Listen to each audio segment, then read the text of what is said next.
So I always look back at my photos and I instinctually look for 3 different things. Never really thought about why or what I'm looking for until I started kind of like self-reflecting. Now the first one is, if I were to go back, would I change anything about this particular photo? Is it angled nicely? Is there anything that I should have taken away from the picture? Is there anything I should have added to the photo? Why the flip did I think this was cool? This is hella overexposed. What the heck was I doing? Those are all seriously genuine questions that I ask myself. Now all the questions address mistakes because if you want to get better in photography, then you have to critique your own work. I was actually watching some director's commentary from The Winter Soldier or Endgame and from the Russo brothers, and one of the things they said, well, way more eloquently than what I'm gonna say right now, but one of the things they said really resonated with me, and that was they filmed themselves intentionally into a storytelling corner to the point where they didn't know what they were going to do next, or they didn't know what was going to happen next. You try to tell the absolute best story you can each and every time so you don't have any kind of direction about where to go next, and it definitely applies to photography. I'm telling you right now, it is very, very difficult to maintain that mindset if you're doing like daily photos and trying to take the best picture you can every single time, but I try to. And it helps me a lot, especially when I'm going back and looking at my old photos. There are times, honestly, when I think to myself like, wow, I have no clue what to do next from here. When I did this long exposure photo and I incorporated some steel wool along with the Monument of Light and also a little tile from the game or one of the character pieces that you used, I loved it. I was so happy with it. I was like, wow, this looks so cool. Now everything that I do from here on out is gonna suck because it's not gonna be able to compare with this. But I don't wanna do long exposure still wool photography every single time. I wanna change it up. But what can compare to this? And that's not to like self-praise, that's just to critique the technique of the photo itself. It's like, wow, this looks really cool, it looks nice.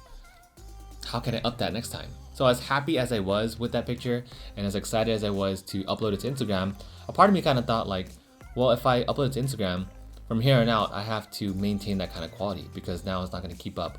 What if people don't like the stuff that I put on after I show this photo? Those are all thoughts that ran across my head. You know, what if the photos following this don't perform as well? If I could tell my past self something right now and look deep into his soul, it would be get over it, upload it, and you'll figure it out. Now fast forward thousands of photos to Lords of Hellas, I revisited long exposure photography and I started critiquing Vindication again. So then I realized that the tile that I put in front of the Monument of Light, it was kind of random and it's also shifted at a weird angle. Like why did I do that? Secondly, I can see so much of the concrete and like the pavement. Like what's the point of that?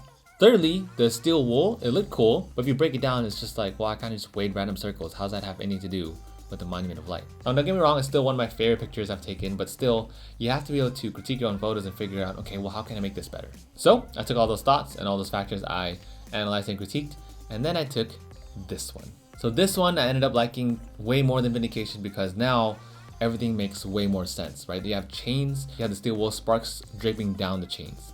The chains actually accent the photo, unlike the tile, which actually had nothing to do with the Monument of Light at all, really, other than it being in a player token. But if people don't know the game, they won't really understand what it's about. Chains, however, you can see chains from Kronos holding it himself, so it accents the photo, it makes sense. And this time I didn't put it on random pavement and gravel, I put it on nice stone tiles. Steel wool, not circular this time. This time I just did long lines in order to accent the chains that were draping down. So if you really want to practice the principles of self-critique, paint yourselves into a corner to the point where you have no idea what you're going to do next, because then you're going to push yourself to brand new limits. Now at the point of this recording, I actually tested this mindset for 5 days straight.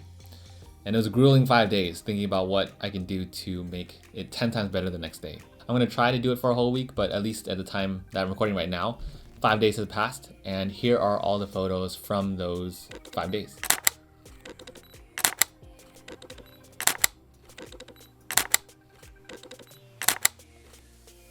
Now this is 100% one of the most difficult challenges I've ever done, but especially being at home, it always helps to push those creative boundaries and flex that creative muscle.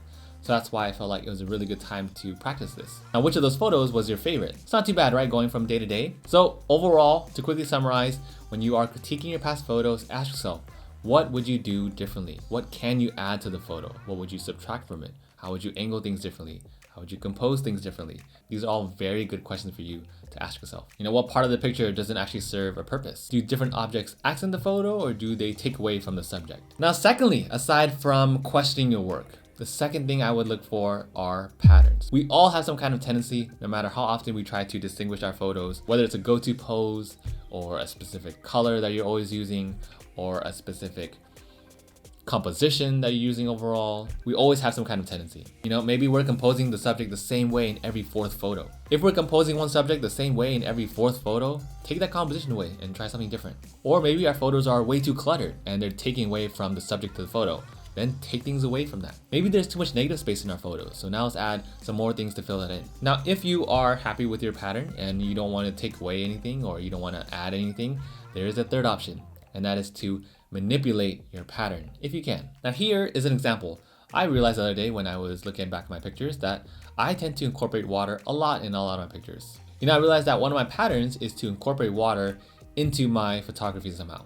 I just really like it. It's my favorite element. I've always been fascinated by water. You know, I love the whole concept of water patterns. Even before the whole series came out, okay, I was always interested about manipulating the water as like a form of a power. So I thought to myself, well, if this is a recurring pattern to incorporate water, what's one way I haven't been able to use it yet? And that is changing the property of water. So smoke, ice, and I started incorporating those into my photos. Now that is how I added to my pattern or manipulated my pattern.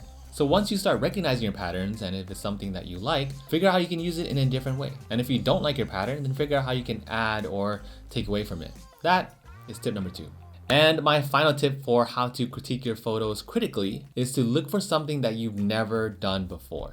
If you've always done handheld shoots, shoot on a tripod and do some long exposure photography. If you've never shot on a macro lens, try it. It's a whole new world. Have you shot at sunrise before? Have you done landscapes? Have you directed people for portraits? When you throw yourselves into a brand new field within photography, trust me, that is where your creative boundaries will just expand tenfold. That's why the whole field of photography gets me so excited. Now, even if I do a lot of board game photos, I still love doing landscapes, I love doing portraits, engagements, weddings. Every avenue of photography will teach you something different. Weddings, you learn pacing, you learn speed. Portraits, you learn how to direct and how to communicate with your model. Product photography, you learn composition.